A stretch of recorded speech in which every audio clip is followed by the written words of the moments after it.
I would like to know what is your stance on tablets compared to laptops?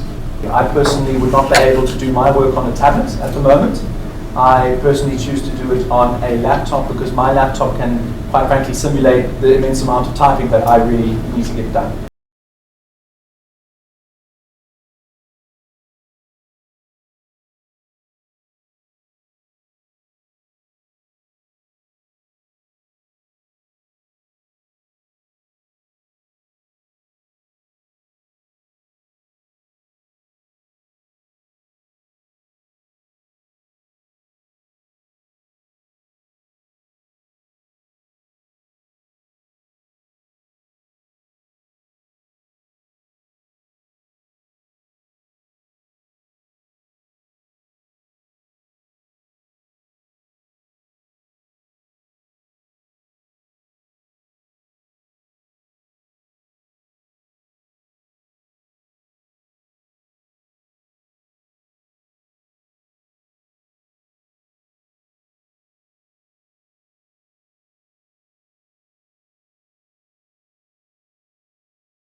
Immense respect for everything maths and their intelligent practice service.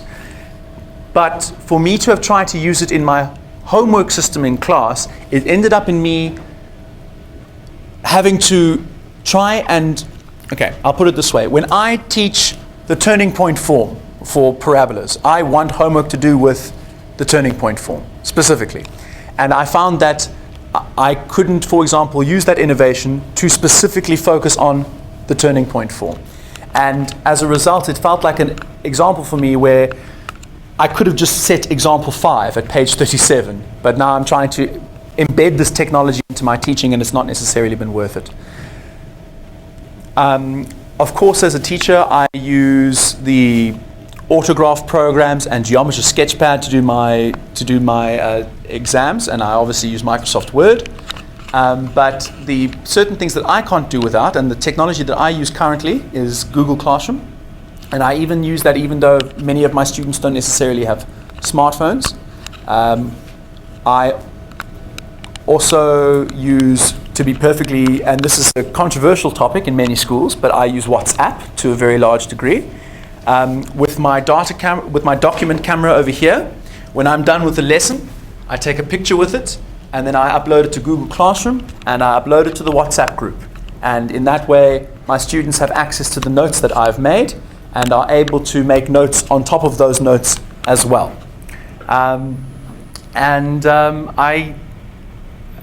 Obviously the third one would be PaperVideo. But yeah. So I find it ironic that as a maths teacher, the technology that I use is not directly maths related, and I think in that way the content has a long way to go still. I think Numeric is doing fantastic work, but the difficulty with Numeric as well is that they rely on the Khan videos, and the Khan videos are all American and refer to radians and refer to certain trig ratios that we don't necessarily use anymore, and things like that. So yeah. I'm wondering what technological infrastructure you feel has been valuable to yourselves. For example, I would be very curious as to know if any teachers have gone to this little guy, this document camera over there, or is the overhead projector still the fancied thing? I fell in love with my overhead projector. I found it very difficult to say goodbye to it. But I'm wondering, in particular, as to the popularity of that document camera there. Has anyone started using that? That one, I was shocked in my previous session to find out quite how much it was. I was given the impression initially by my school that it was in the hundreds, but unfortunately not. If you go to wantitall.co.za and buying them as a consumer by yourself, it costs 2,000 Rand, which is something else. And I was unpleasantly shocked at that one, to be honest.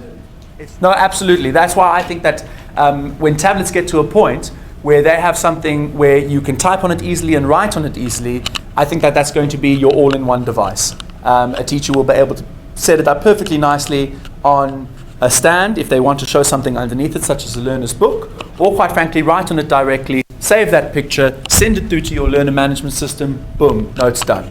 Is it necessary to go with projectors, or can you just go with the 70-inch TV? I'd love these software light reflector that's in any case connected, that the computer is in any case connected to the TV. Yes. I'm just thinking in the classrooms, with all the light coming, that is one of the big problems that we have in our schools, is the light. Sure. Whereas TV screen is much clearer. I think that's very fair. I think that they are both of relative expense. For a TV screen that you would be able to directly connect to it at the moment, however, I imagine would be quite a bit more expensive than that guy up there. I stand corrected on that guy, but you've identified a big problem, quite frankly, of these data projectors and that document camera right there.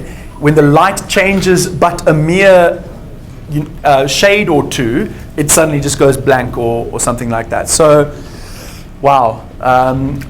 What I envisioned was that these guys are going to get smaller and more powerful, and I'm excited by the idea that I as a teacher can hopefully very soon carry around a portable one of those with my laptop and then go to any classroom in particular, set my little projector up there, have it right here, and then work off that. So that's what I have personally been looking forward to. But for example, if you want to go Apple TV, that's just fantastic if a school can afford it. Yeah.